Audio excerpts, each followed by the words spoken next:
શુક્લતીર્થના પૌરાણિક મેળાની તૈયારીઓનો ધમધમાટ. ગ્રામ પંચાયત દ્વારા મનોરંજન અને પાર્કિંગ પ્લોટની હરાજી સંપન્ન. શુક્લતીર્થ ઐતિહાસિક પૌરાણિક તીર્થક્ષેત્રમાં કારતક સુદ પૂનમનો ભાતીગળ મેળો ભરાનાર છે, ત્યારે તેની પૂર્વ તૈયારીના ભાગરૂપે મનોરંજન અને પાર્કિંગ પ્લોટની હરાજી સંપન્ન થઈ ચૂકી છે અને લાભ પાંચમના દિને દુકાનોના પ્લોટોની હરાજી યોજાનાર છે.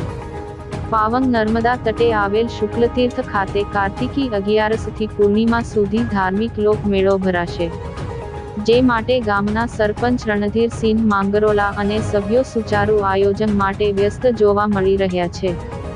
શુક્લતીર્થના મેળા માટેના મનોરંજન અને પાર્કિંગ પ્લોટની હરાજી ગ્રામ પંચાયત ખાતે યોજાઈ હતી, જે અંગે માહિતી આપતા સરપંચ રણધીરસિંહ માંગરોલાએ જણાવ્યું હતું કે મનોરંજન પ્લોટની હરાજીમાં 28,50,000ની સૌથી ઊંચી બોલી બોલાઈ હતી, તો પાર્કિંગ પ્લોટની બોલી 2 લાખ સુધી ગઈ હતી.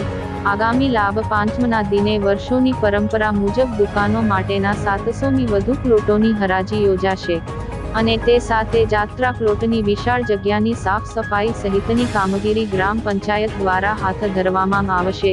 તેઓએ અતિ ધાર્મિક મહાત્મ્ય ધરાવતા શુક્લતીર્થના મેળામાં પધારવા સૌ પ્રજાજનોએ જાહેર આમંત્રણ પાઠવ્યું છે.